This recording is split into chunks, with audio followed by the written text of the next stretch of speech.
In today's video, I'm going to show you how to make some very simple pumpkin treats for your dog. These are great for dogs with sensitive stomachs who might have a problem with other kinds of treats. So they're really easy to make, super cheap, and I'm going to show you right now. So it only takes 4 ingredients. Obviously we're going to need some canned pumpkin. Anything will do here. An egg. A little bit of chicken stock. You can use any kind of stock you want, beef stock or whatever you have on hand. I just happen to have chicken stock. And then I'm going to make this grain-free, so I'm going to use coconut flour. Now you can use a regular flour if you'd like. It depends on whether your dog has a problem with grain or not. I have found that grain makes dogs stinky, so I'm going to use grain-free treats for this one. So here's how we do it. It's real simple.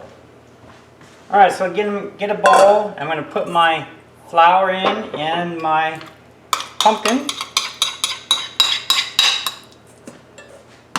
and an egg.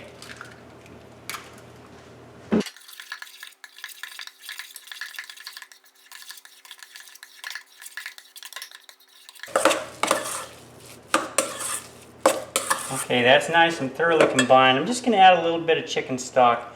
It's mainly for flavor. You could probably omit it.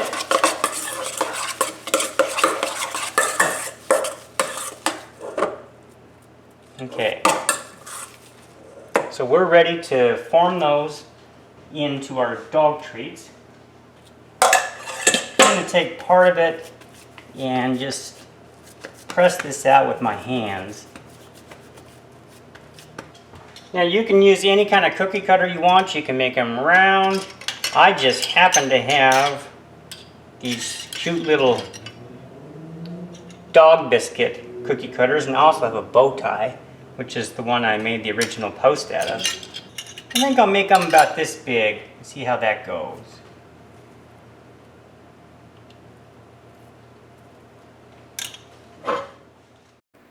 So I'm just going to bake them on this griddle because I have it handy and it works well.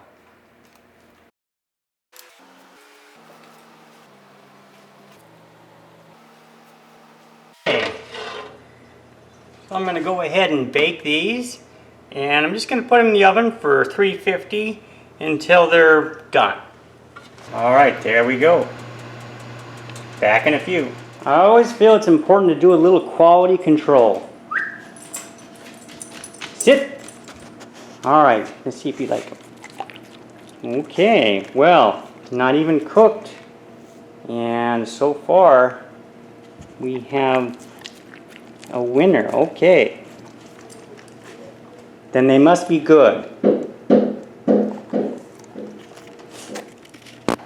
Alright, I just got these out of the oven and I've been under very close observation.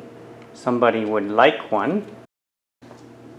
So here they are, and they're a little bit soft. So I had a couple of people ask me on the first post, are they supposed to be soft? Well, it's really up to you. You have to, if you cook them like this, you're going to have to store them in the refrigerator or the freezer, or else they will spoil. You can feel that they're not really, really hard. But if you want to cook them longer, you certainly could. And it's really just up to you how you want to do this. So I hope you found this helpful, and we'll see you next time.